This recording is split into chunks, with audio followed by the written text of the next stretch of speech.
It's Brains McLeod. Brains, McLeod. How are Thanks, you? Stel. Brains, do what you want. Stel, Do what you want. Stel, I'll take it from here. Give us your thoughts, mate. And here's our host, Brains. It's like doing the weather report and me being out on like a shithole windy storm. Like, yeah, Stel, it's pretty fucking dreadful out here. I'm getting shit blown on my fucking face every 2 seconds watching these cunts out here. So yeah, pretty bad. No, honestly, you know what? Watching Spurs is like, it's like watching a Paralympic soccer team, but like they're all able-bodied. They don't have a disabled. They're disabled as their minds. Like their minds are disabled. They're like they suffer from amnesia. It's like watching a team of players who have amnesia playing football every week. Like 1 minute they're pretty damn good, next minute they're like, does anyone? Who are you? Like that. Do you know what I mean? Like that's how bad it is. Like like Kane just completely forgot how to play football today.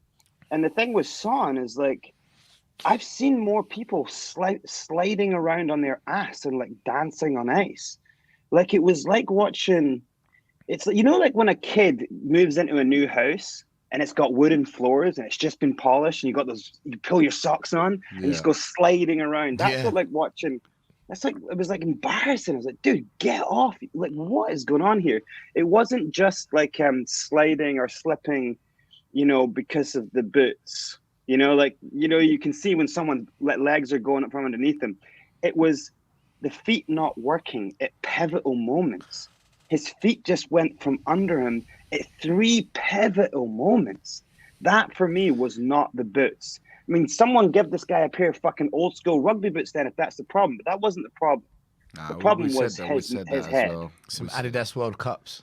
We said the same about the boots. What's that all about? But Brains, I mean, I know we always expect so much from Son and Kane, but does that really give everyone else a pass for such? I mean, we still saved 2 players from that game, and they're 2 players out of 11, and in subs if you want to include them as well. It's not enough to go to Old Trafford to try and to get a win. But the thing is, if you look at the game, you come away from that game going, like, we've kept them in their half most of the game. I agree. Like, I agree. Højbjerg was unbelievable. If you really understand football, the amount of times we actually lost the ball. I said he had a good game. I agree. I said he had a good game. Players losing the ball everywhere. Kane lost the ball once dreadfully. Players losing the ball, and Højbjerg was just bailing them out, like going aggressively, winning the ball. And it was like, if only all the players in this team had an ounce of his spirit today, we would have smashed them. We would absolutely smash them. But they didn't. You can see they didn't. The problem with Kane and the mentality thing of like a player who believes that they're good but really understands that they're surrounded by fucking mannequins.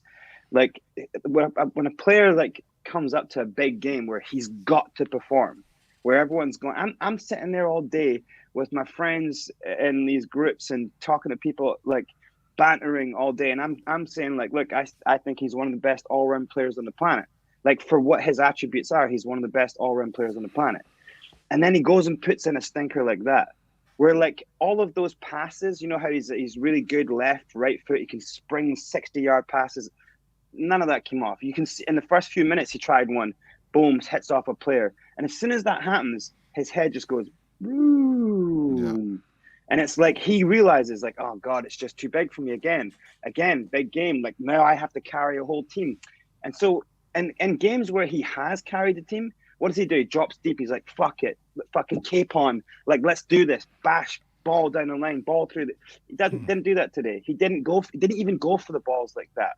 Do you know what I mean? So, like, I saw in him today that he choked. Like, we have to be real. Be real when he scores amazingly, when he plays amazingly, be real and say he's one of the best players in the world. But when big games like this one today, where we have to fucking win, he choked. And we have to be honest about that. Kane choked. He's not the biggest problem we've got. He did not cause us to lose. You know, like Brains. It wasn't his fault. Let me ask you a question. Let me ask you a question because I'm just thinking about what you're saying and I'm just trying to analyze it.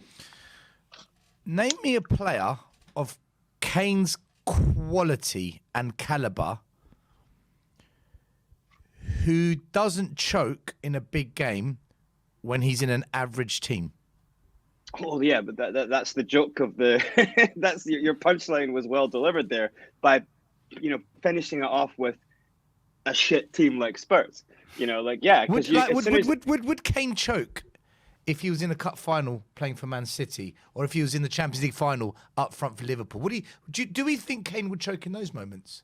But still, break down the mechanics of what you're saying there. We're kind of saying the exact same thing, is that when you are like the greatest, potentially one of the greatest players in the world, but you kind of can't really answer that question because you kind of don't really fully know until you've been in like constantly big finals and where the pressure is like your heart's gonna like just can explode, right? Yeah. Like you don't know how you deal with that stuff until you're constantly there. So when Kane is in those situations, there's so few far between. They're every World Cup or every, there's so few far between that he doesn't get that chance that someone like Salah will get every other season, or the players in Man City. Like, so, it's just like practicing. Your touch gets better, you practice more. Kick against the wall, kick against the wall, it's repetition. It's the same with the mind. If you don't you're put right. your You're mind right, because Liverpool, trouble. You're spot on, because I agree with this, because Liverpool, they lost 4 finals before they won that Champions League final.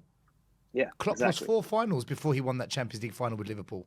So it's that repetition you're talking about. At one point, it was on the verge of getting sacked, it came closer. Yeah. No, I think Brains makes a really good point. No, it's true. But that's and look, I'm not dissing them, and people are going to say like, Brains lost. I'm wearing a fucking Kane shirt like right now. Like I love the guy, but you can see what is happening when it comes to like. So Kane walking into that game today was not like the rest of those players walking into that game today. The pressure on Kane and going into that game is way more than everyone else. Yeah, it's true. Because Kane scored 8 goals in 10 games, and now he's got all this pressure to keep doing it, and that's what it's like for him every season at Spurs. And you can imagine if you're that guy, that has got to be killing you. Surely you just want to be in a team where you can do the hard work, and then you just see the results from the brilliant little work you do. And so it's when not you all on today, you every game. It's not all on you every game. Yeah. So, but today, like Kulu was brilliant. I thought he was good. I thought Hobby was good. Bentancur was dreadful for the first 20 minutes, but he did show up in places, and he did shore up the midfield with Højbjerg. So for a lot of the game, like fine well, football games are won in the middle of the park. And Tuchel had written a book on how to beat Spurs easy this season by playing 3 against Spurs 2, because Spurs 2 forces to do a double pivot. If you have 3 in, you're always going to have 2 against 1. It's an easy game to play Spurs if you just have 3 in the midfield. So they did that, but still, Hobby and Bentancur controlled. And so you have to understand that job that they have to do is monumental. So to control the game for as long as they did is huge. So we can't really hate on that. It's just that Spurs aren't the team that can sit inside a team's half and go at them. We're a team that have to have them come on us. So as soon as they go ahead, game's over. Because we can't. Brains, I think a big problem with us at the moment, in fact, I think it's the biggest problem, is the system we play depends on attacking fullbacks and their positioning, especially when we strive forward, okay? And we don't have one. and because of it, it doubles the pressure on an already pressurized midfield to compensate for their weakness. So when the wide areas aren't clicking, that midfield becomes like, I don't use the word toxic, but it almost becomes impossible. It's like we're playing with 9 men every game when we want to win midfield battles. It's like we're playing with 9 players instead of 11.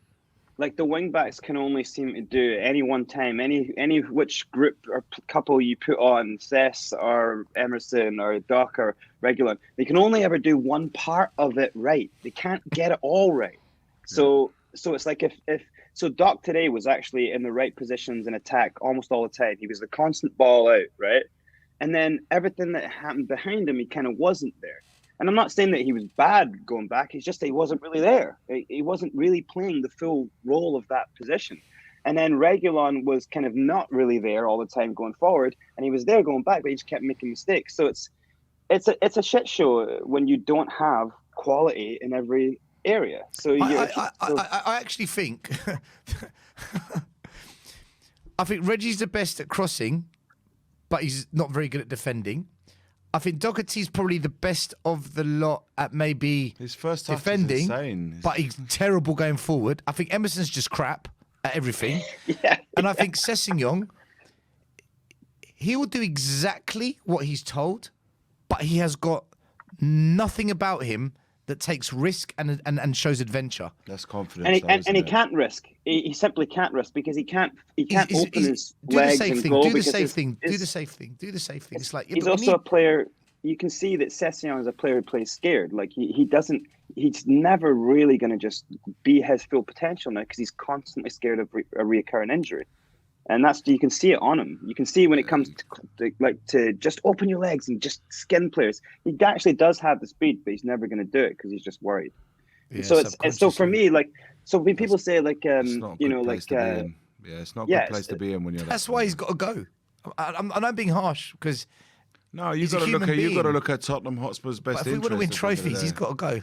He's got to listen. You got to look at Spurs' best interests. I feel sorry for the kid, but essentially, listen, you're right. Our wing backs are just not good enough. They lack something between the four of them. Lack something. That Winks' ball that put Sergio in. You know, that's crying for a left foot. How does he miss that? Yeah, how does he miss that? Because he was thinking more about winning a penalty than actually scoring a goal. He was looking for the penalty. That just needed a side foot, just open up his back and just bang it in. I know it's a difficult technique to do, but he just gets his knee to that, it goes in. Yeah, you know? just gets any part of his body. It's true. But what connect, just connect. And you know, look, Conte doesn't avoid blame today. Like I've had his back up quite a bit, but sometimes I've said that today, but I don't know if you heard me earlier. Today. We have discussed. Yeah, I heard you. Yeah, he has to take some, like, a Kulusevski call was the wrong call, and I'm saying, look at the difference. The Ragnick changed it and put Cavani up front, and then with 2-2. That he's going for it now. The message is clear. Yeah. How do we counteract that strategically? Yeah. Conte, you know, you're chasing the game. 10 minutes to go. You put Harry Winks on. You know, people say like, well, what else can he do? It's like, don't make a sub. Like, you have the momentum, you got the ball, you're going forward. Don't make a sub. Like, are you worried about Bentancur getting injured or whatever? Like, this is the game. Everything is on this game. Fuck next game. This is the game. I agree. Like, do not take Kulusevski off. The one guy who's tricky enough to actually do something in the final third, you take that guy off. You keep Son, who's been slipping the entire game. You like, at least take Son off to go and have his feet checked to get those paper mache feet of his solved. You know, like, at least keep your players who are doing really well on the pitch. And he doesn't do that. For me, that is like the core thing you need from a manager. So I think it's a case of a great manager's come to a club of shit players and actually got caught with the shit disease. Like, he's got it. He's suffering from Tottenham's COVID, own version of uselessness. You know, he's suffering from it. You know, like Spurs have made Conte Corona shit. Hotspur. Corona Hotspur. Yeah, it's crazy. And the thing is, like, next season, like, you know, you guys were saying, like, where do we finish this season? I don't care now. I don't care because Forst's gone. You know what? I don't even give a shit. I'm so down behind. Can I say right? I'm not being a bit quiet, but I'm just so bummed out again. I got to weigh in on this, right? So, I was exactly like what Brains just said, exactly. But then Will Stewart made a comment, okay, and he said this: I want us to get top 4. I really, really want us to get top 4 because. Oh yeah, no shit, Sherlock. No, wait, Brains. Hear the logic. Not because of Champions League. Listen to the logic. And this is where I changed my thinking. And I'm like, actually, Will's got a really good point. If we get top 4, there is no excuse. There is no hiding place for Daniel Levy now. He has to back Conte. He's got top 4. He's got the Champions League money. So if he doesn't back him with top 4, there's your answer. But if we get Europa or we get 7th, the excuse door opens. But still, how about this? Even if we got top 4, right? Even if we got top 4, never going to happen, right? Right, but then Levy's not going to go anywhere. Yeah, but that puts the pressure on him, doesn't it? And Levy's not going to do what we all want him to do. Like, what? I agree. So even if Levy goes, the pressure on them. There's no excuse million, now. But there's no excuse now because you're thinking, how can you not back a manager that's just got your 4th spot? No fan can argue anymore. Yeah. No, I don't think so either. I think that's why Will said, I hope we get top 4 because then we can now put this to bed once and for all, hopefully. But here's the thing, like, It's a fair here's the shout. thing. I don't think there's any chance, and I don't think there really was any. I think we all got sold both tickets for this one. But like, this idea that Conte is like saying that he'll stay for another season, like, and even if he does stay for another season, we're still going to finish like 8th or 9th next season as well. Because what's he going to do? Is he going to get rid of Dyer? Because Dyer's not good enough for us to compete. Yeah. Like, so all of the players, keep Dyer, Davies, Doherty, Reguilon, Emerson, It's too many. It's too many. You're right. every It's player 12 you need to players, we replace. said. We don't have anything near challenging. Kane's going to kick off at some point. He ain't going to carry on like this. I think he'll push the lead. Another Kane-like player to play with him as well. It's like it's an impossible task. So next season's kind of done and dusted as well. Like it's just a joke. Brains, but if you were to put money on it, where do you see us finishing this season? Like I already have put money on it with the good old Sean Butler. I bet if you were to put on money after this result, oh man, I'd double down on us 8th. Really? I still so think we've had 6th, 7th, and 8th so far. Yeah, we've had. Dudes, we've got 17. We've got 17 pro players available for a manager to rotate, and you know it's like. Are they really pro? Are they really pro?